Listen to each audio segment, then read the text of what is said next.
Oh, hey guys, what's up? Eddie Aho here with KissAnalog.com.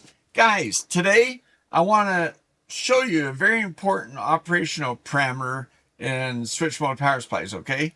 It's a feature that some people use and they can get EMI issues with it, okay? Now we have the eval card from efficient power conversion. There's 4 GaN FETs that they have on that, but it's 2 buck converters working in parallel, 180 degrees out of phase, so it helps clean the input and output waveforms. I did a video on how to probe, is EMI real? Is it, and I kind of show how to probe it and talk about this circuit. So look at that video for that. This video, I want to show you what happens during a light load. So when a converter, these control chips, what are they doing? They're regulating the output. They might be using current mode, voltage mode, a bunch of other different ones, but those are the 2 main.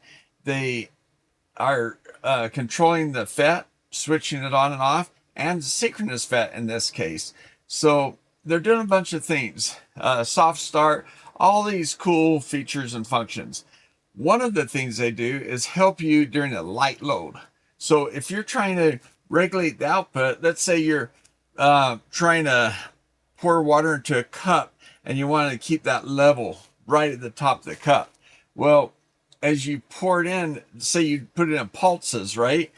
If once it's filled up, it's only going to evaporate or be drained out, and you can pulse it and put more current in there to keep that level full. But if you put too much, it just runs over the top, right? So if water's not coming out of that cup, there's no load on it, and you keep on trying to put it in there, it's just going to be pouring over the top. It's over voltage, right? So you don't want that. And so back in the day, what I've seen it happen a lot with the converters I've designed is they just do pulse skipping. They just go, oh, okay, I can't, the feedback's saying it narrows the pulse down as small as it can. Eventually it just starts skipping pulses. And then, so it's kind of random and hectic, and it might not look awesome, but let me know if you guys have had EMI problems with that, because I've been pretty lucky maybe. But anyway, it might not look controlled, but it seems to work for me. But there's these other schemes like burst mode control, where it'll send out a burst of pulses, wait, and then send out another burst of pulses and wait. That way it's not erratically just skipping pulses, it's skipping pulses on purpose and sending a certain number of pulses out just to try to keep things going. That's what I'm going to show you here. I'm going to show you how it can cause troubles, and let's just jump into the video. Let's do it. Okay, guys, this is the setup. Okay, here's a buck converter. Now, if we come down here, you can see the control chip and the 2 inductors. Okay, the outputs are parallel tied together. And can you see the GaN FETs? They're pretty teeny. All right, so here I'll show you a picture, close-up of this connection where I've got the spring clips tied into here. That was the last video that I did this. So watch that, show you the difference of that versus using the ground straps and the witches caps. Okay, so we've got our mixed sig current probe, all right, and we've got our mixed sig differential probe, DP 1007, and we're looking at the output current here, okay, and we're looking at the output voltage with this differential probe right there, okay, and then we're looking at the 2 switching nodes between the FET and the inductor, so the one that's going up and down. And I explained that better and show a whiteboard in the last video. Okay, we're going to be using this Uni-T MSO 3054 HD. It's a 500 meg scope, very nice, 2.5 gig samples per second and 12 bit. Okay, it's a HD, so touch screen, big screen, all that stuff. Okay, we come up here to the load. So here's our load. I was trying to see if I could make the display stop. Okay, so we'll use this for our active load. That's tied right here to the output. The input comes over here to this power supply. It's set up for 28 volts and 4 amps. That's the maximum current where I set it to. Okay. All right, I'll just show you the probe setup. The yellow one is the differential probe. That's looking the, we're going to look at the output voltage ripple with that. And this is a switching node, probe 2, the blue or cyan, and the magenta or red is the other switching node. And then the current probe is here on the green one, okay? So we're going to mostly look at the current on the output and the voltage ripple. Hey guys, I just want to jump in the video right now, and I want to give a thumbs up to people that have hit that super thank you button. Really appreciate it. Danny, he's been a big hitter of that button. But also, Holt on Audio 623. Thanks so much. 2 thumbs up. And Reynolds 087. These guys have hit it within the last month. I want to start giving them shout outs. All right, let's get back in the video. Like the video. It's a free way to support the channel. Just give a thumbs up the video. That helps a lot, guys. Subscribe. All right, let's jump back in. And I'm going to set up some measurements here for just ripple. And I can do DC plus AC or just AC RMS. So I'm going to do AC RMS for channel 1. That's differential probe. And then for the current, channel 3, I'm going to do the same thing. Okay. All right, guys, this is something you might have seen before you saw my other video. So this is switching node of channels 2 and 4. Okay. So this is each converter. I can turn off one of them so you can just see one of them by itself. And here, let me get the trigger over there. Okay, so there's one channel. Okay, now it's in a burst mode, so it only needs to supply power so long, and then it's off. Okay, so it's off and on. All right, so now here I'm going to run up power so you can see what happens. So that's 1 amp. That's essentially 13 watts. Okay, there's 26 watts, and I have to freeze it so you can really see it. Now what you see is there's more and more pulses, but the distance from the center where this one starts and this one starts should stay the same. We should just fill this in as we get more load, okay? So let's go to 3, pause it. All right, guys, there is 1 amp load, okay? I'm going to move. You know what I'm going to do is I'm going to pull cursors, okay? And I'm going to put one cursor right here. It's close enough. I don't need to be exact. I'm just trying to get approximate frequency. So right about there, okay? So that's where one burst started, ended, and then it started again. So that's a cycle. And that is 20.4 kilohertz, okay? Okay, that's 1 amp load. Okay, there's 2 amps. And let's see, it's right in the center this time. So I'm going to move this right on the center line, pretty close. All right, let's move this one over. Shoot, right about there. Okay, so right there, I'm seeing about 22.3 kilohertz. So maybe it's slightly faster. Couple kilohertz, but it's still pretty close. Okay, let's go to 3 amps. All right, and again, I have to move this over. Oops, moving everything. Okay, and that is about 20 kilohertz. Okay, and again, I'm not getting this exactly right. This is probably, if I move it, geez. Here, if I do use the dials, it's a little bit easier. So that is 19.87 kilohertz. So they're roughly about the same frequency, right? Okay, here's 4 amps. Look at that. The bursts are almost gone. There's still a little bit of dead space, so it's still kind of bursting.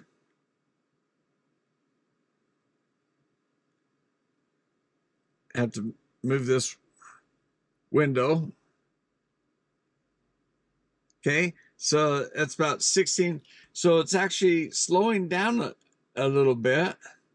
we're getting more pulses, but the frequency of the repetition of the cyclic burst is getting less, 16 kilohertz. Okay, so now let's go to 5 amps. Wow, the burst is gone. Let me freeze it. No burst. All right, pretty cool, right? I mean, you can see the noise on the top. That's no biggie. That's just noise. We pull it out, look at the ringing, the ripple. Pretty low energy in that stuff. So then if I pull up the other channel I turned off, channel 4, let's run and stop and get that. Okay, so there's the 2 different channels. And you can see my markers are off a little bit. That's why they look lopsided. So I could adjust. Let's see. Probably need to drop this one down a little bit, I guess. Okay, and there we go. So there's a dead space between. All right, so that's what's going on. There's no more burst mode going on, right? Okay, now I want to show you what it looks like as far as noise. Okay, so let's go ahead and turn off one of these channels, let it run, and then I'm going to drop I'm going to turn on the output voltage ripple. Okay, so let's look at the output voltage ripple. You can see this stuff here. I'll zoom in just so you can see a close up. Okay, so yeah, you can see the ripples, the same frequency, right? And it looks more sinusoidal. And by the way, I want to point out this is 50 millivolts per division. So that's maybe 1 division, 50 millivolts peak. That's pretty darn good. So noise doesn't look bad at all, right? Just a little bit of ripple, 50 millivolts on a 12 volt output. That's not bad. All right, so now let's drop the load. We'll go to 4 amps. Okay, now we're in burst mode, okay? So here, if I freeze it, it's up there. If I freeze it again, it's down there. Okay, if I zoom out so I can see the burst. Okay, there we go. Now look at that.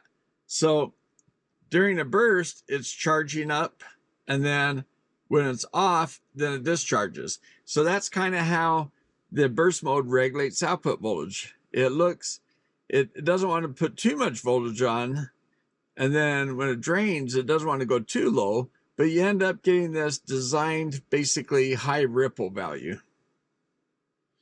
All right, so if we look at this, it's 1, 2, 3, 4, 5, 6, a good 6 divisions times the 50 millivolts per. So that's like 300 millivolts peak to peak ripple that we have now. And it is, this right here is 16 kilohertz. So that's kind of crazy, right?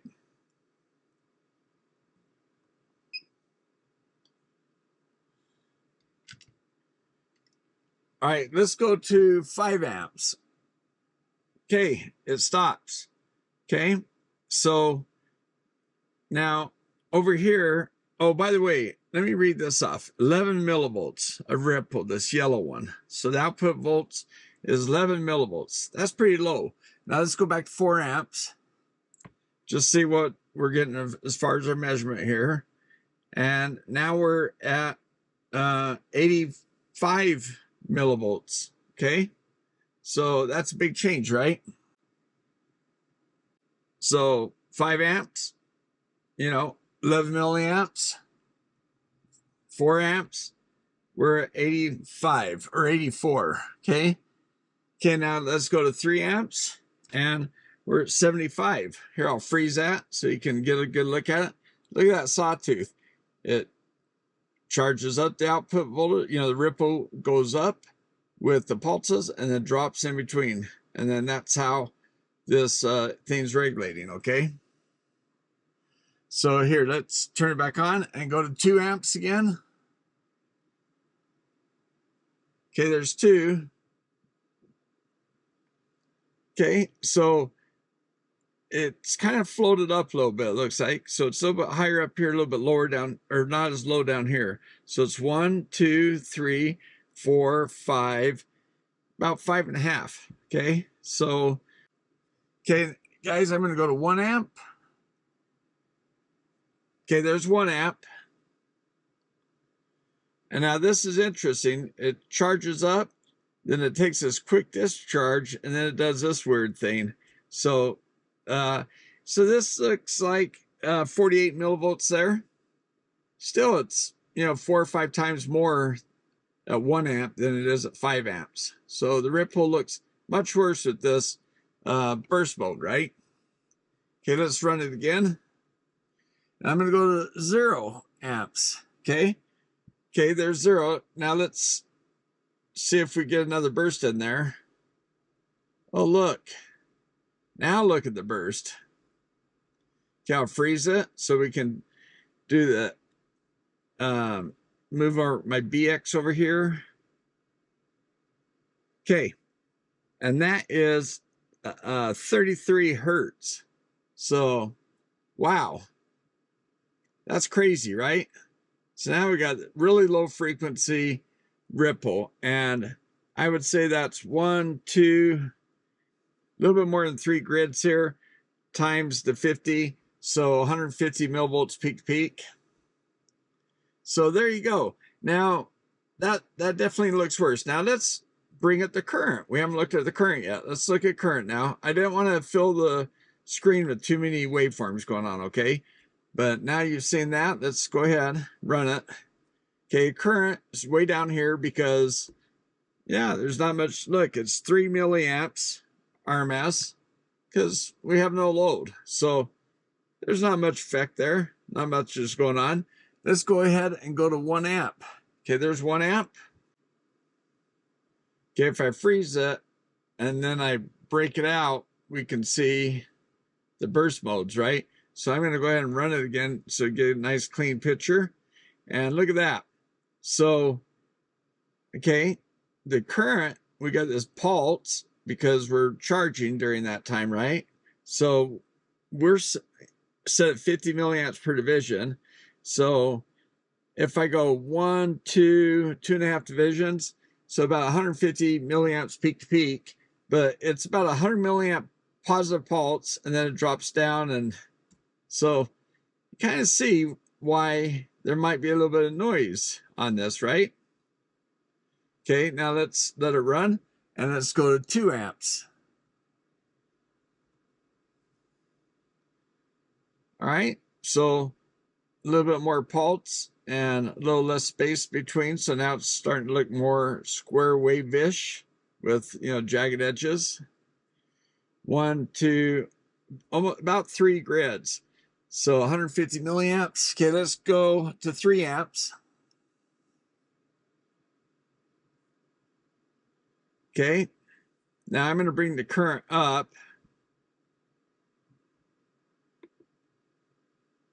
Whoops, I got to run it though. Okay, now here, let me freeze that. I think I turned the current off.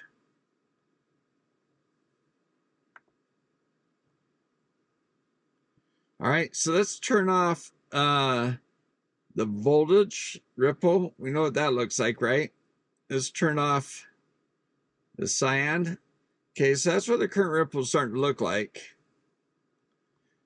Okay, now if I trigger on the current, we can trigger that way. And then I'll go 4 amps and 5 amps. 5 amps goes away, but just before it goes away at 4, whoops, at 4 amps, there we are. So we're 1, 2, 3, 4, not quite 4.5 grids times the 50 milliamps. So it's 225 milliamps of peak to peak ripple.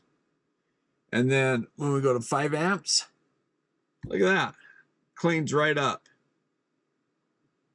So have to ask ourselves, is the burst mode our friend? Okay, you know what? Let's go to FFT. Let's just see what it looks like on the spectrum. Okay, channel 3 is the current. Okay, and that's on FFT1. Turn that on. And we're 20 dB per decade, 4 mega. And look, we're 0 to 100 kilohertz. And I did that because, you know what? I'm going to start off there and show you what we see, okay? So the red one is the continuous, you know, it's the each sweep. The blue one is 4 sweeps averaged together, and the yellow one is the maximum of that blue one. So it'll take the max values and plot it there. So we see minus 80 here, and then it goes minus 60. So from minus 80 to minus 60 here at the end. So somewhere, I mean, you kind of see what it looks like, right? And that's with our 5 amp output. Okay, now let's go to 4 amp.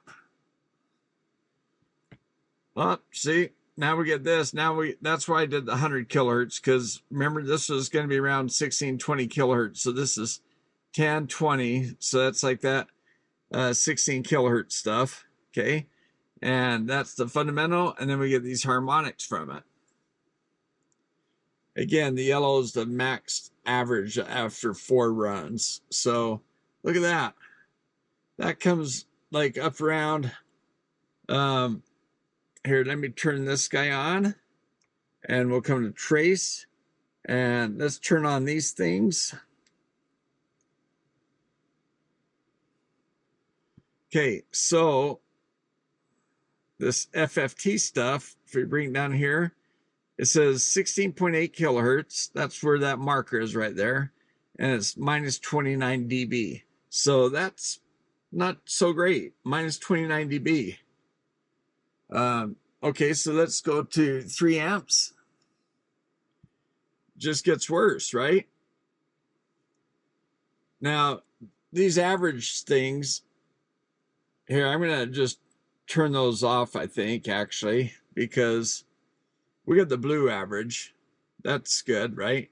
The yellow one will hold the thing from the time before, so, because it has to average them. Yeah, oh, yeah. Then it kind of holds them on the screen for a bit. But anyway, so there you go. So look at this.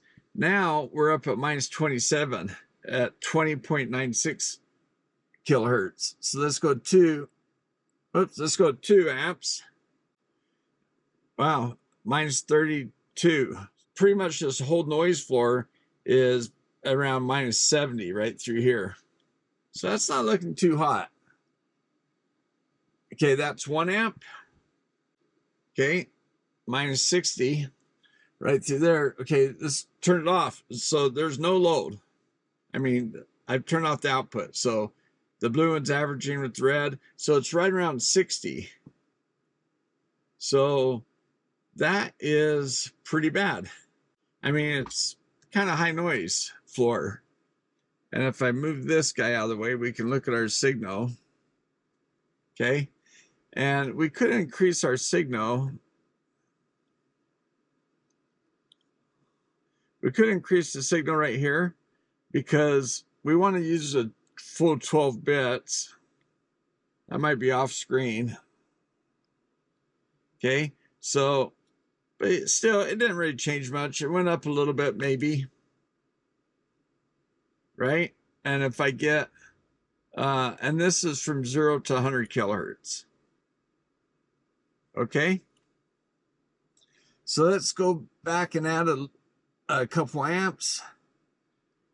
Go to 3 amps. Now what, okay, if we go all the way up to 5 amps, we get nice and clean. It's pretty clean over here. So over here, again, I can increase this. So instead of 20 milliamps per division, I can go to 10 and go to 5. Now it's all within this capture right here.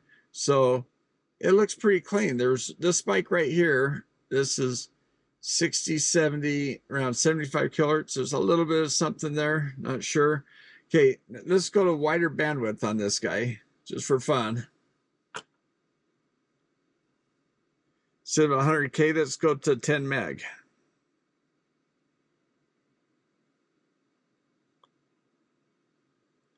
Okay, we got 10 meg out here. See, most of the stuff is over here. Here's 5 meg, 1 meg. So most of it's happening between a couple meg. 1, 2, maybe 3 meg.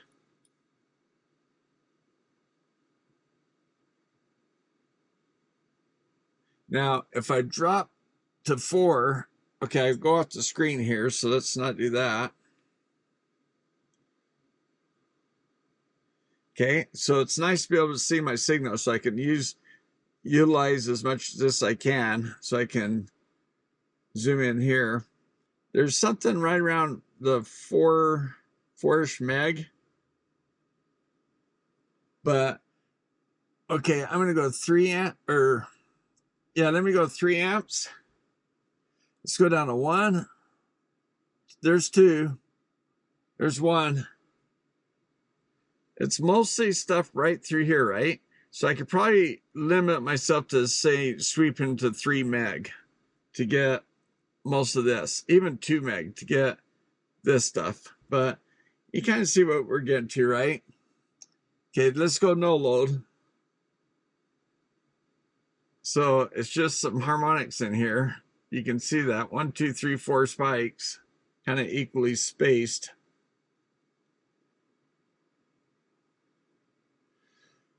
Okay, so now let's pull up the voltage.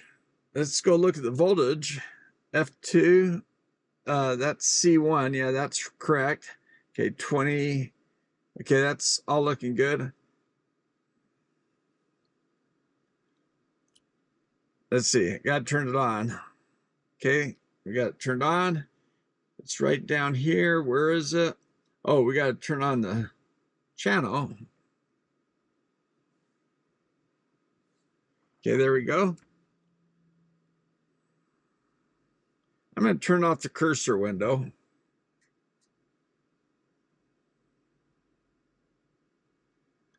And now I just have this FFT. This is for this guy up here. But look at that, the voltage out to 100K looks pretty good. Let's get more on the screen here so we can see that actual ripple. Aha. Now it's starting to see all that ripple, right?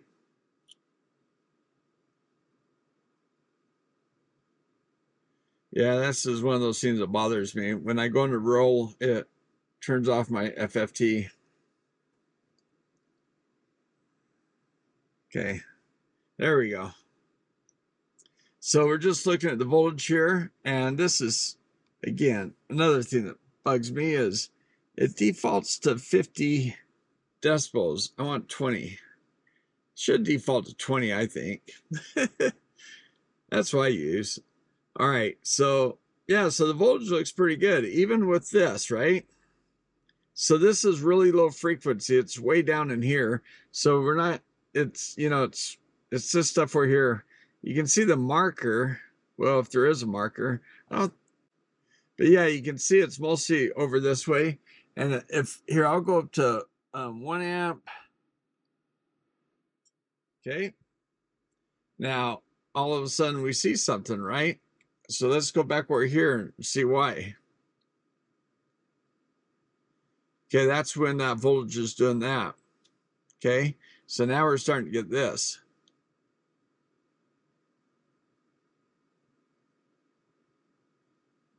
All right, so now let's go to 2 amps. I'm going to turn off the yellow one, the saves.